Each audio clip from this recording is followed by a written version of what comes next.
Hello everyone, कैसे हैं आप सब लोग। तो इस वीडियो में हम लोग बात करते हैं कि मैं जो बेल्जियम में भी आया हुआ था, ये मेरा भी आखिरी दिन है वहाँ पे। 3 दिन गुजर गए और जो मेरा टोटल ख़र्चा हुआ है इस ट्रिप पे वो कितना हुआ है।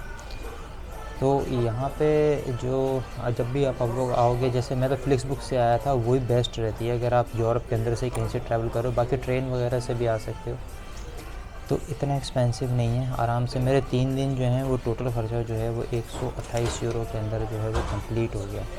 ठीक है, अभी मैं जो ब्रसल्स का जो नॉर्थ वाला जो एरिया है उधर हूँ, और फिर यहीं से मुझे वापस जाना है। कुछ ही 1 आध घंटा रह गया, दोपहर के अभी 12 बज रहे हैं, और मतलब ये ट्रिप का दी एंड हो गया। तो अगर बात करें तो टिकट मुझे पड़ गया था कोई 20 यूरो के अंदर आसपास। उसके अलावा जो हॉस्टल है वो थोड़ा महंगा पड़ा है, 50 यूरो के आसपास। बाकी खाना पीना और सिटी की जो साइट्स वगैरह जो आप लोग जो एक्सप्लोर करते हो उसका भी खर्चा होता है। जैसे 8 यूरो का तो मैंने डे पास ले लिया था।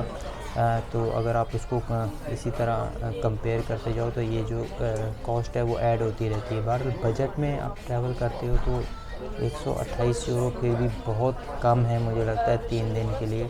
मगर जैसे जैसे गुजारा हो ही गया और काम हो गया। ठीक है, मैं अभी इधर आया हुआ था।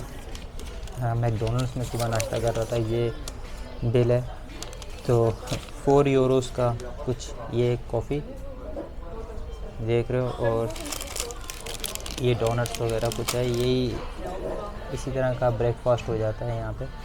बहरहाल अगर आप किसी देसी रेस्टोरेंट वगैरह में भी जाते हो जो अपने इंडियन या पाकिस्तानी है, वहाँ पे 8 यूरो में आपको मील मिल जाती है। मैकडोनल्ड्स या बर्गर किंग किसी भी रेस्टोरेंट में ये 8-10 यूरो बहुत हैं एक टाइम के खाने के लिए। तो इसी तरह मैंने कुछ ब्रेक डाउन कर दिया था।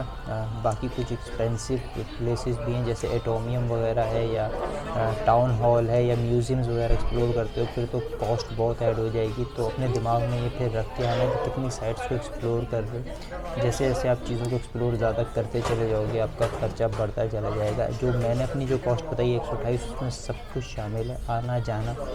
और मगर इसमें नुकसान शामिल नहीं है, क्योंकि जिस भी ट्रिप पे मैं जाता हूँ कुछ ना कुछ नुकसान लाजमी होता है।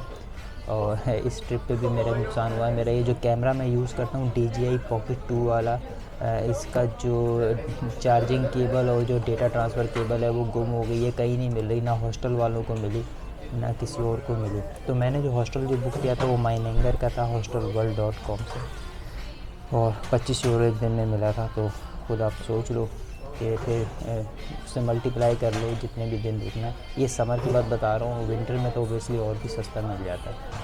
तो खैर अपने एक्सपेंसेस वगैरह को लेके यही कुछ था। 128 यूरो में ये ट्रिप मेरा 3 दिन का कंप्लीट हुआ। अभी मैं कुछ ही देर में नॉर्थ वाला जो यहाँ का ट्रेन स्टेशन है वहाँ से वापस चला जाऊँगा जर्मनी, और फिर कल से तो जॉब शुरू है, वही ड्रामा शुरू है। ठीक है, हाउस बिल्डिंग वाला। तो फिर मैं आप लोगों से मिलूँगा एक नई वीडियो में। तब तक के लिए बाय बाय, अल्लाह हाफिज़।